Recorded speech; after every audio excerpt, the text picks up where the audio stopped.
On August 10th, 1628, the warship Vasa rolled onto her side and sank in Stockholm harbour, 20 minutes into her maiden voyage, in calm water with no enemy in sight. She carried 64 bronze cannons, gilded sculptures of lions and heroes, and the pride of a king who wanted the Baltic Sea to fear his name. The physics that doomed her was visible to the men who built her, but royal ambition does not wait for mathematics. She went down less than a mile from the royal palace, in full view of the crowd that had gathered to watch her sail. Water poured through the open gun ports on the lower deck as she heeled over in a gust of wind. 30 people drowned, sailors, officers, families invited aboard for the ceremony. The Vasa was the most expensive warship Sweden had ever built, and she lasted exactly 1,300 metres. This was not a battle loss. It was not a storm, not a reef, not a structural failure in the wood or iron. The Vasa sank because she was built too tall and too narrow, because a king demanded more guns and more glory than the hull could carry, and because the men who understood the danger had no language and no authority to stop him. The ship that was supposed to terrify Sweden's enemies became a monument to what happens when pride overrules physics. In 1626, Sweden's young warrior king Gustavus Adolphus commissioned a warship unlike any the Baltic had seen. She would carry 64 bronze cannons, more firepower than any vessel in the Swedish fleet.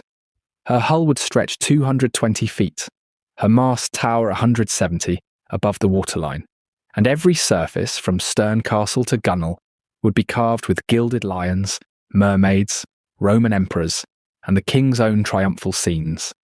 A floating palace meant to announce Sweden's arrival as a naval power. The king was fighting a war on two fronts: Poland to the south, the Holy Roman Empire to the west. And he needed the Vasa ready for the 1628 campaign season. He sent orders from the battlefield: more guns, faster construction, no delays. The shipyard at the Royal Dockyard in Stockholm worked under a deadline that left no room for second guessing. Master shipwright Hein Jacobsen and his Dutch successor Henrik Hybertsen had built ships before, but never one this tall, this heavy, this laden with royal expectation. What emerged by the spring of 1628 was a ship that looked like victory itself. 700 intricate sculptures covered her stern and bow. Gods, kings, lions rampant, all gilded and painted in red, blue, gold. She was art and arsenal fused, a statement that Sweden could afford beauty even in instruments of war. But beneath the gilt and the guns, the Vasa carried a problem no amount of decoration could hide. She was top-heavy, and everyone in the shipyard could feel it. Halfway through construction in early 1626, the king sent new orders from the Polish front. The Vasa would carry not one gun deck, but two, 64 bronze cannons instead of 36. The hull framing was already up. The keel was laid. The lower deck beams were in place. Widening her now would mean tearing down months of work and restarting from scratch. So Master Shipwright Hein Jacobsen did what the crown demanded. He built upward a second complete gun deck, 16 feet above the first, lined with gun ports cut through oak planking 2 feet thick. Every cannon weighed 1,200 pounds. The rigging, the masts, the towering stern castle, all of it now sat higher, and the centre of gravity climbed with it. The hull stayed narrow. The ballast hold stayed shallow. Years later at the inquest, a council member would ask Jacobsen why he had not built her wider. The shipwright's answer survives in the trial record. He had followed the king's specifications exactly. The dimensions were set. The timber was cut. The king was at war and expected his flagship by summer. That was the calculus, not physics. Obedience.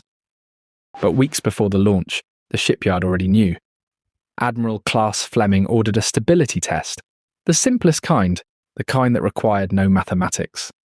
30 men ran from one side of the upper deck to the other, then back again. The Vasa rolled so violently that Fleming stopped the test after 3 runs. He feared the ship would capsize at the dock. The crew stood silent. Everyone had seen it. Fleming reported the results to the ship's captain, Zofring Hansen, who reported them up the chain. No one ordered the launch delayed. No one widened the hull or added ballast or removed a gun deck. The king was at war in Poland, unreachable by anything but letter. The royal shipyard had a deadline, a budget, and a crowd gathering for the ceremony.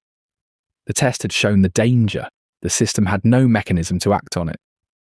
Years later at the inquest, a witness recalled Fleming's words after the test. He'd watched the ship roll and said only this, that the builder should have better knowledge of the ship than he did. It was not a command. It was not an accusation. It was a man placing responsibility somewhere, anywhere, other than on the decision no one in Stockholm had the power to make. The Vasa would sail on schedule. Sunday, August 10th, 1628. Clear skies, light southwesterly wind, the kind of afternoon Stockholm's harbour masters called perfect for a maiden voyage. The Vasa sat at the Skeppsgården quay with her gun ports open. 64 bronze barrels run out in ceremonial display, flags streaming from all three masts. Crew families crowded the upper decks to watch the departure. Admiral Class Fleming gave the order to cast off at 4:30. 4 men at the capstan warped her 100 metres into the harbour. The sails dropped. Forecourse, main course, mizzen. The Vasa began to move under her own power for the first time, gliding past Södermalm's cliffs. Then the wind found her. A gust from the southwest. Nothing severe, a breeze sailors would barely note on a balanced ship. Caught the towering sails and pressed the Vasa over to port. She heeled, righted herself. A second gust hit harder. The ship rolled past 30 degrees. Water poured through the open gun ports on the lower deck. The ports that were supposed to deliver broadsides, now delivering the harbour into the hull. Sailors ran to close them, but the angle was already too steep, the water already flooding the gun deck faster than pumps could answer. The Vasa did not snap back upright. She hung there, heeled over, taking on tons of seawater with every second, her centre of gravity now impossibly high, and getting higher as the lower decks filled. She went down bow first, mast tilting toward the water, stern lifting as the flooded forward compartments pulled her under. 1,300 metres from the quay, 20 minutes from departure, the gilded stern castle, the king's triumphal monument, slipped beneath the surface last, and then there was only debris, floating hat to splintered wood, and the masts jutting above the waterline like grave markers. 30 people drowned. The crowd on shore stood silent. Sweden's floating palace had become a tomb. But here's the catch. Jacobsen knew the ship was unstable. He'd spent 30 years building vessels in Dutch and Swedish yards, learning by eye and hand how weight, height and beam interact, where ballast must sit, how high a mast can rise before the hull wants to roll. He understood, in his body, what we now call centre of gravity and metacentric height. He just had no equation to prove it, no textbook to cite, no theorem a king would recognise as law. The mathematics of ship stability would not be formalised until 1735, when Pierre Bouguer published his treatise on metacentric height, the distance between a ship's centre of gravity and the pivot point that determines whether she rights herself or capsizes. Bouguer gave shipwrights the vocabulary to argue with admirals. Jacobsen had only his reputation, and reputation means nothing when a king at war demands his flagship by summer. So the Vasa went to sea carrying a problem everyone could see, but no one could name in terms that mattered. The crew knew she felt wrong, sluggish in the turn, reluctant to right herself when heeled by wind. The officers knew. Jacobsen knew. But in 1628, a shipwright's unease was not evidence. A king's order was, and that is why, on a calm Sunday morning in August, 30 people drowned within sight of the palace that demanded their ship be tall. The inquest convened 6 weeks later in the Stockholm Admiralty Hall. A long table, sworn testimony, and a single question no one wanted to answer. Whose fault?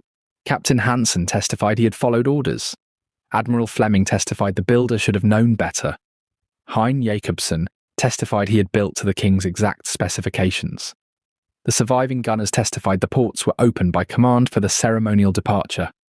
Every man pointed to the decision above him, and the chain stopped at a man who was not in the room, who was still in Poland commanding armies, unreachable and untouchable. The court found no one guilty. 30 people had drowned, crew, their wives, their children who had come aboard to watch the great ship sail, and the official record concluded only that the Vasa had been built too narrow and too tall. No name attached to that conclusion, no order rescinded, no design principle changed.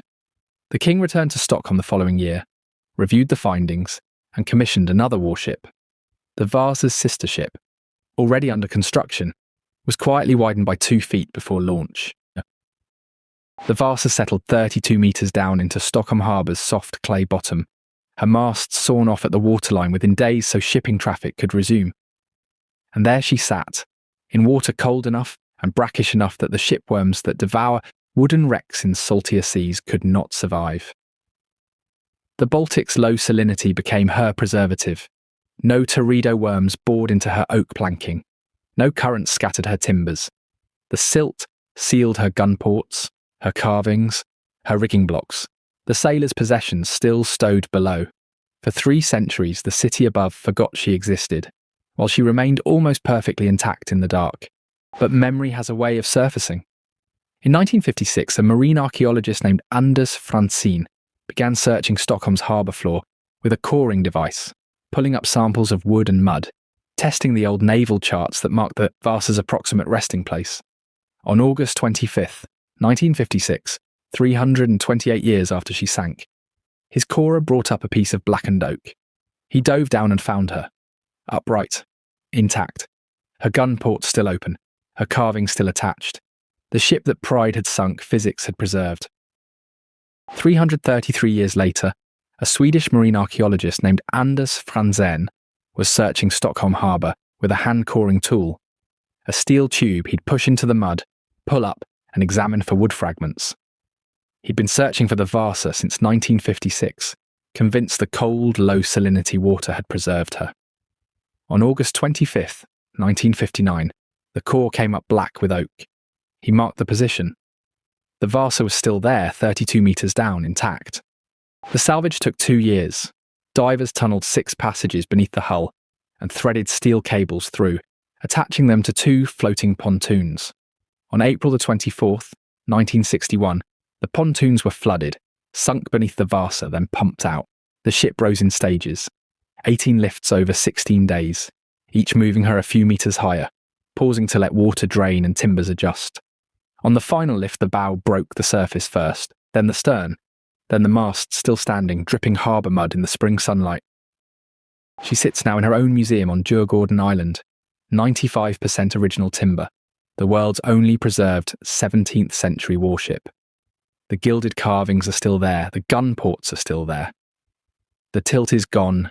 She rests level on supports, stable at last.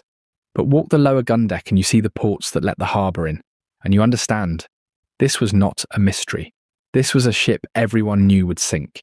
Built anyway because the king wanted 64 guns and no one could say the physics allowed.